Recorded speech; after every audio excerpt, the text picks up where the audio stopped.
Hi hello welcome to all the developer. So இன்றைக்கான topic என்ன அப்படின்னு வந்து பார்த்தீங்கன்னா HTML இருக்க வீடியோ அப்படின்ற டேக் தான். இந்த வீடியோ டேக்கான ஒரு ஷார்ட் வீடியோ வந்து நான் போட்டிருப்பேன். அதை பற்றின ஃபுல் வீடியோ தான் இப்போ நம்ம வந்து பார்க்க போகிறோம். வாங்க வீடியோக்குள்ளே போகலாம்.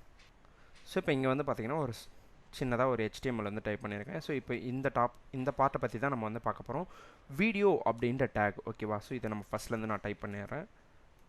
ஸோ இங்கே வந்து பார்த்தீங்கன்னா வீடியோ அப்படின்ற டேக் வந்து நான் இங்கே வந்து மென்ஷன் பண்ணிக்கிறேன். இதுக்குள்ளே இருக்க எஸ்ஆர்சியில் நம்ம எதுவுமே கொடுக்க போகிறதில்ல. ஸோ அதனால் இந்த எஸ்ஆர்சியை வந்து நான் எடுத்துடுறேன். இந்த எஸ்ஆர்சி அப்படின்ற ஆட்ரிபியூட்டை எடுத்துகிட்டு இந்த வீடியோ அப்படின்ற டேகுக்குள்ளே வந்து பார்த்தீங்கன்னா சோர்ஸ் அப்படின்றத நான் டைப் பண்ணிக்கிறேன். ஓகேவா. சோர்ஸ் அப்படின்ற டேக், இந்த டேகுக்குள்ளே 2 ஆட்ரிபியூட் வந்து நம்ம யூஸ் பண்ணணும். அதாவது எஸ்ஆர்சி அப்படின்றது, இந்த எஸ்ஆர்சி அப்படின்றது என்னன்னு பார்த்தீங்கன்னா நம்ம அட்டாச் பண்ண போகிற ஃபைல் என்ன அப்படின்றது இதில் வந்து மென்ஷன் பண்ணணும்.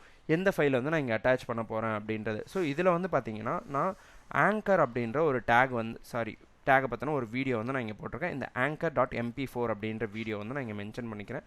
ஸோ அதற்கான ஒரு தம்ப்நெயில் மட்டும் நமக்கு இங்கே கிடச்சிருது. அடுத்து வந்து பார்த்தீங்கன்னா டைப் அப்படின்ற ஒரு ஆட்ரிபியூட். ஸோ இந்த டைப் அப்படின்ற ஆட்ரிபியூட்டில் வந்து என்ன அப்படின்னா நான் அட்டாச் பண்ணியிருக்க ஃபைலோட டைப் என்ன.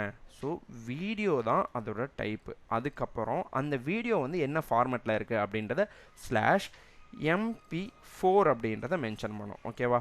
ஸோ சேமஸ் பண்ணியாச்சா. ஸோ இந்த இது வந்துருச்சு. இப்போ என்ன சார் தம்ப்நெயில் மட்டும்தான் இருக்குது, வீடியோ வந்து ப்ளே ஆக மாட்டேங்குது அப்படின்றது கேட்டிங்கன்னா, இந்த வீடியோவை ப்ளே பண்ணணும், அதுக்கப்புறம் இதில் இருக்க ஆப்ஷன்ஸ் எல்லாம் எனேபிள் பண்ணணும் அப்படின்னா இந்த வீடியோ அப்படின்ற டேக்கில் போயிட்டு கண்ட்ரோல்ஸ் அப்படின்ற இந்த ஆட்ரிபியூட்டை மட்டும் ஜஸ்ட் எனேபிள் பண்ணால் போதும். எனக்கு இங்கே ப்ளே பண்ணுறதுக்கான ஆப்ஷன்ஸ் வந்து கிடச்சிரும். நான் இங்கே ஜஸ்ட் ப்ளே பண்ணி பார்த்துக்கலாம். அதுக்கப்புறம் என்னோடய வால்யூமை இன்க்ரீஸ் பண்ணிக்கலாம். அதுக்கப்புறம் வந்து பார்த்திங்கன்னா ஃபுல் ஸ்க்ரீன் வச்சுக்கலாம். இந்த மாதிரியான ஒர்க் எல்லாமே நம்மளால் பண்ணிக்க முடியும். ஓகேவா. ஸோ அதுக்கப்புறம் டவுன்லோட் ஆர் வந்து பார்த்திங்கன்னா ப்ளேபேக் ஸ்பீடு வந்து நம்ம ஏற்றிக்கிறது, பிக்சர் இன் பிக்சர், இந்த மாதிரியான ஒர்க் எல்லாமே பண்ணிக்கலாம் இந்த கண்ட்ரோல்ஸ் அப்படின்ற இந்த ஒரு ஆட்ரிபியூட்டை எனேபிள் பண்ணுறது மூலயமா. ஓகேவா. ஸோ இந்த வீடியோ உங்களுக்கு பிடிச்சிருக்கும் நம்புகிறேன். மறக்காமல் லைக் பண்ணுங்கள், ஷேர் பண்ணுங்கள், கமெண்ட் பண்ணுங்கள். தேங்க்யூ.